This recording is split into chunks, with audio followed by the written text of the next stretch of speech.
हरे कृष्णा। ओम अज्ञानतिमिरन्धस्य ज्ञानञ्जनशलाकया चक्षुरुन्मिलितं येन तस्मै श्रीगुरवे नमः। श्रीचैतन्यमनोभीष्टं स्थापितं येन भूतले स्वयं रूपकदा मह्यं ददाति स्वपदान्तिकं।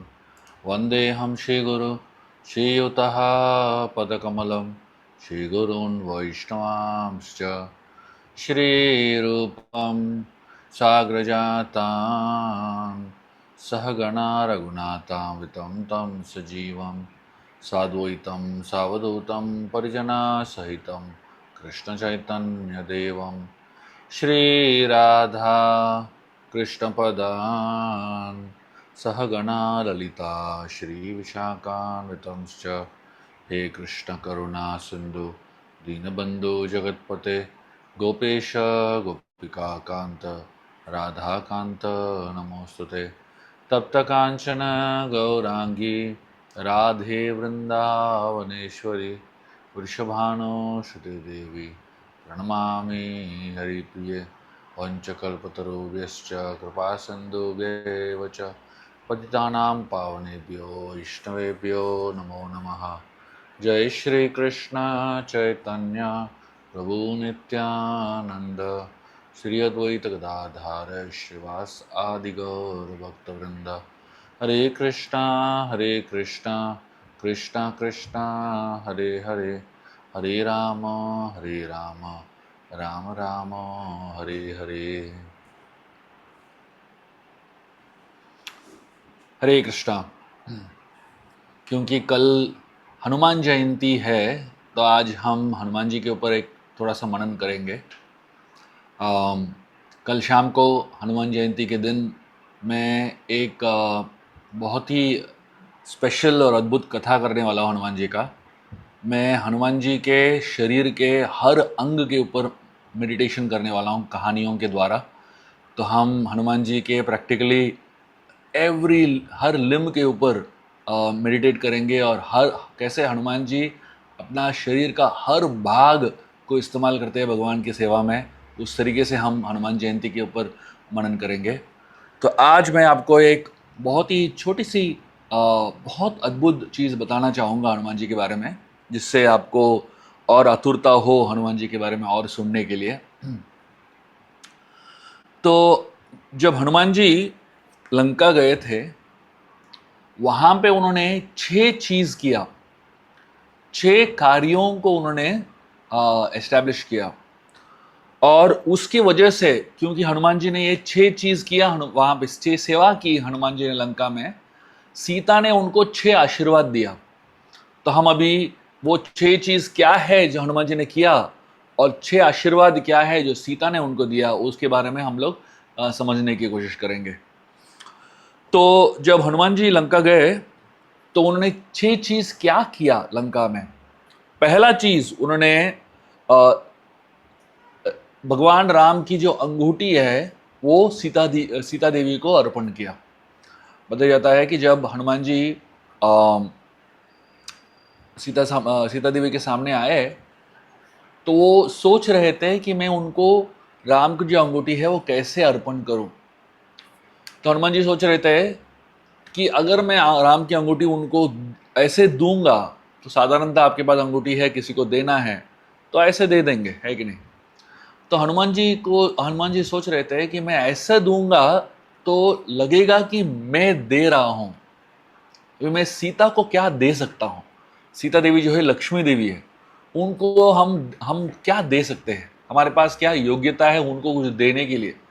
तो हनुमान जी सोच रहे थे कि मैं उनको दे नहीं सकता हूं, वो चाहे तो मुझसे ले सकती है।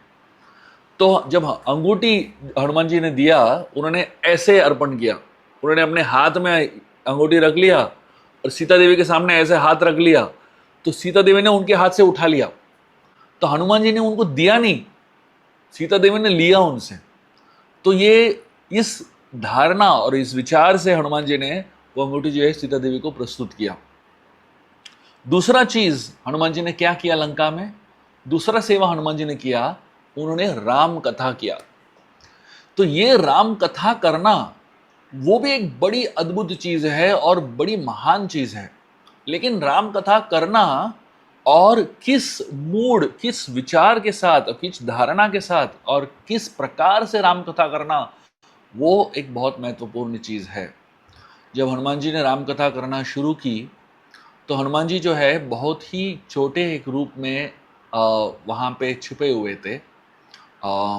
एक पेड़ है जिसका नाम है सिंहशुप पेड़। सिंहशुप पेड़ के ऊपर हनुमान जी बैठ के राम कथा कर रहे थे।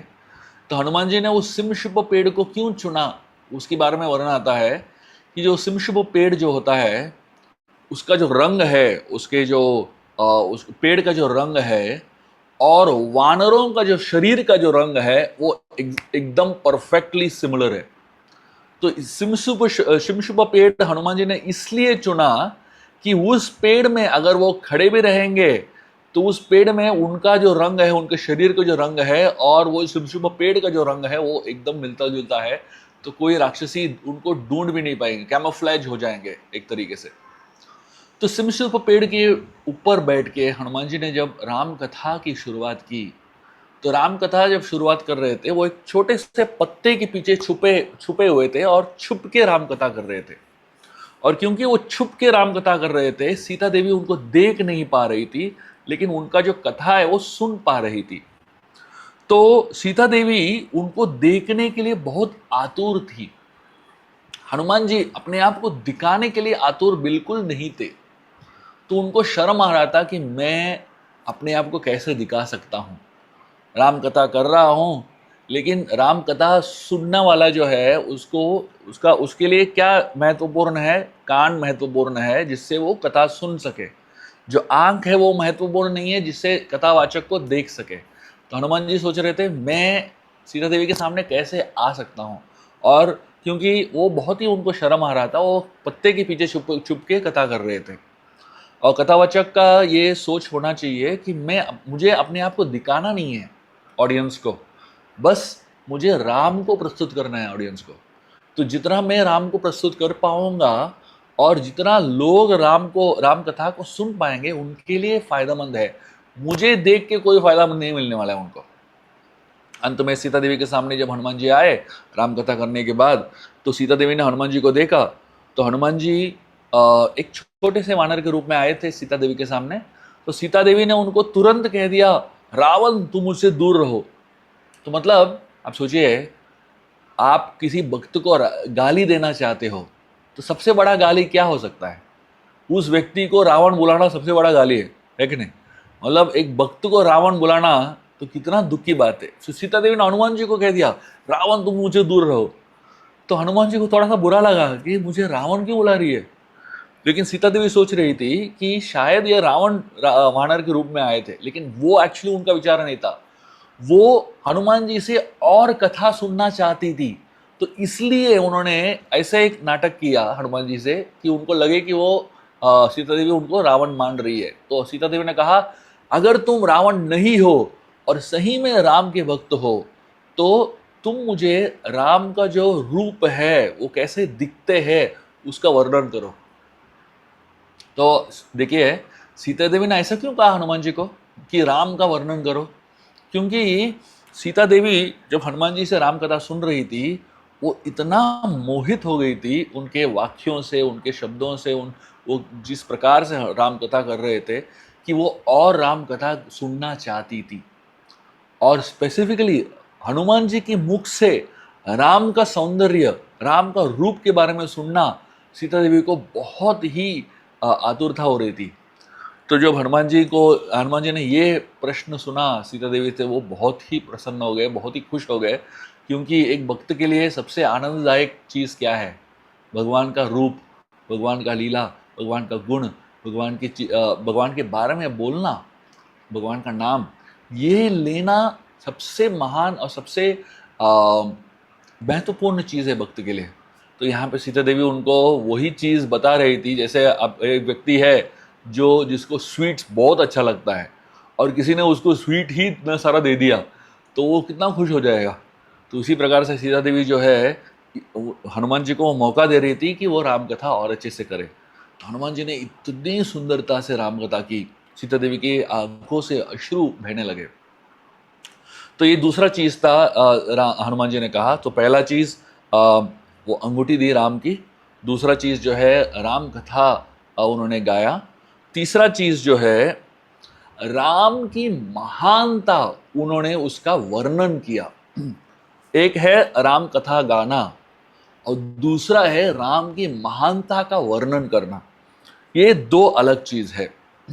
राम कथा में कहानियां हैं, लेकिन राम कथा में के मर्म को समझाना, उसमें राम की महानता बाहर आती है।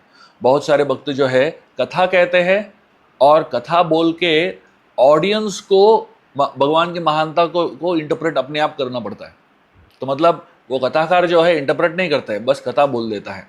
लेकिन जो बहुत सारे कथाकार ऐसे होते हैं जो सिर्फ कथा ही नहीं बोलते, उसके साथ साथ मर्म भी देते हैं, उसके साथ साथ गहरा जो लेसन्स है, गहरा जो अंडरस्टैंडिंग है वो भी देते हैं। तो हनुमान जी ने सिर्फ कथा ही नहीं की, भगवान राम की महानता के बारे में वर्णन भी किया। ये तीसरा चीज है हनुमान जी ने जो सेवा की लंका में। बताया जाता है कि साधारण लोगों को भगवान की महानता आसानी से समझ में नहीं आता है, लेकिन महान भक्त जैसे हनुमान जी जब भगवान की महानता समझाते हैं तब जाके हमें वो महानता समझ में आता है। जैसे हम भागवतम पढ़ सकते हैं खुद भी, लेकिन वही भागवतम को एक भक्त की मुखारविंद से सुने तो वो भागवत जो है उसमें जो अंदरूनी तत्व है जो हमें साधारणता दिखता नहीं है, समझ में नहीं आता है, वो समझ में आता है।